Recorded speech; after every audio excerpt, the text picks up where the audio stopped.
नमस्कार दोस्तों। पहले भी हम इस शख्स को जिसका मैं आज उल्लेख करने वाला हूं इसको याद कर चुके हैं अलग अलग संदर्भों में।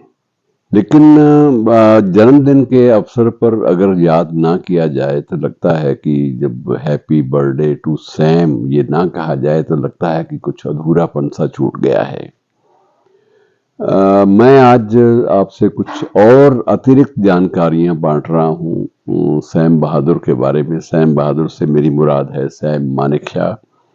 और सैम मानेकशॉ जो है उसके बारे में मुझे और कुछ ज़्यादा लंबा चौड़ा बताने की ज़रूरत नहीं है, क्योंकि पहले भी हम लोग काफ़ी जानकारियां बांट चुके हैं।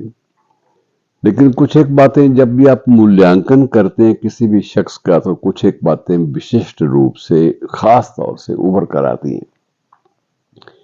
सबसे पहली बात ये संभवतः ये एकमात्र हमारा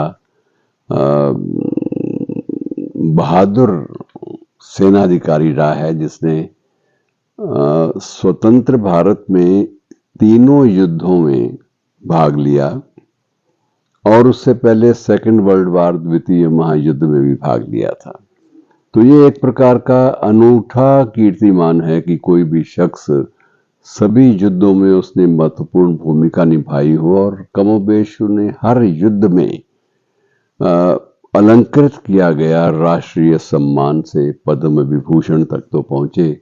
और उसके बाद सबसे बड़ा जो पद है हमारे देश की सेना का वो फील्ड मार्शल का, वो भी इन्हीं को मिला सर्विंग जनरल के रूप में। यद्यपि इनसे पहले जनरल करियप्पा को भी हमने फील्ड मार्शल से सम्मानित किया था और हमारे देश के इतिहास में केवल 2 ऐसे सेना नायक हुए हैं जिन्हें फील्ड मार्शल के पद से, या एक अलंकार समझिए इसको, ये पद नहीं माना जाता, इसे ये माना जाता है कि ये एक सम्मान है, तो इस सम्मान से नवाजा गया। इनमें दूसरे ये थे। तीसरी बात इनके बारे में विशेष रूप से ये थी कि यद्यपि नाम से भी पता लग जाता है कि पारसी थे और जन्म हुआ था अमृतसर में, जो ठेठ पंजाबी क्षेत्र है। और एक यही कारण था कि सैम अन्य बहुत सारी ढेरों भाषाओं के अलावा पंजाबी बोलने में भी और अपने कई रेजिमेंट्स को पंजाबी में संबोधित करने में भी सिद्धहस्त माने जाते थे। और बाकी इनकी जिंदगी एक रोमांच से भरी रही है निरंतर, लगातार। आपको जब भी कोई कहानियां, किस्से कहानियां आप इनके बारे में छेड़ेंगे तो ये ऐसा नहीं है कि आप उनसे जल्दी जल्दी मुक्त हो जाएंगे, उनके जादू से ये मुक्त नहीं हो पाते। एक मैं आपको उदाहरण दे देता हूँ कि जब मुझे याद है उस वक्त मैं भी साक्षी था, तब हमारे देश में विदेश मंत्री के रूप में और बाद में रक्षा मंत्री के रूप में चर्चा में रहे सरदार स्वर्ण सिंह। आपको शायद याद होगा स्वर्ण सिंह जब 1965 के युद्ध के बाद अंबाला छावनी में हुई तबाही या नागरिक क्षेत्रों में की गई पाकिस्तानी बम वर्षा का आकलन करने के लिए स्वयं आए, तो इनको रिसीव करने के लिए जनरल मानेकशॉ स्वयं वहां पर मौजूद थे हवाई अड्डे पे, स्वाभाविक है। और वहां पर इनकी मौजूदगी जो थी वो काफी चर्चा में रही। और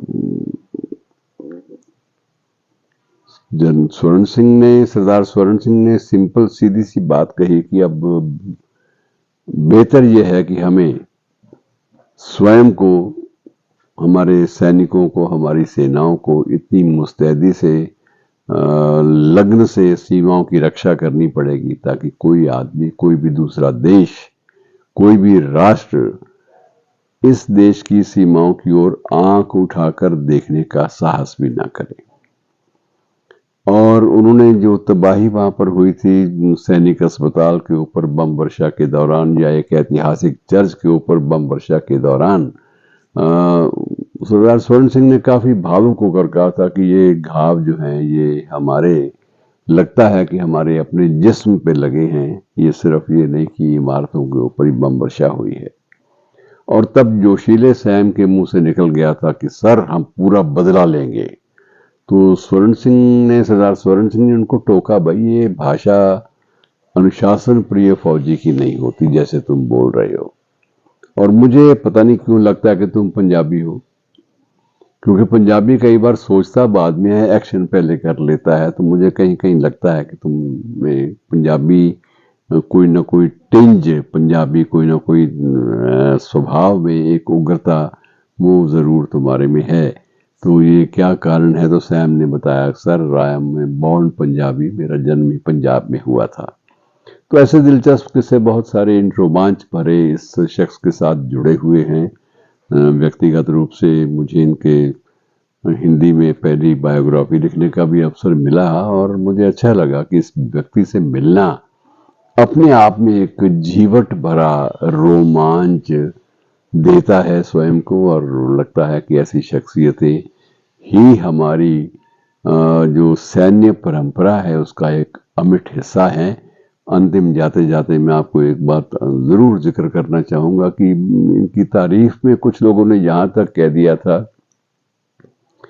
या तो चंद्रगुप्त मौर्य के सामने सेल्यूकस की सेना ने, सिकंदर के जो सिपा सलार थे सेल्यूकस की सेना ने आत्मसमर्पण किया था। और भारतीय इतिहास में दूसरी बार ऐसा हुआ कि जबकि विदेशी सेनाओं ने हमारे भारतीय सेना के समक्ष आत्मसमर्पण किया, और वो आत्मसमर्पण करवाने वाले सैम थे। धन्यवाद।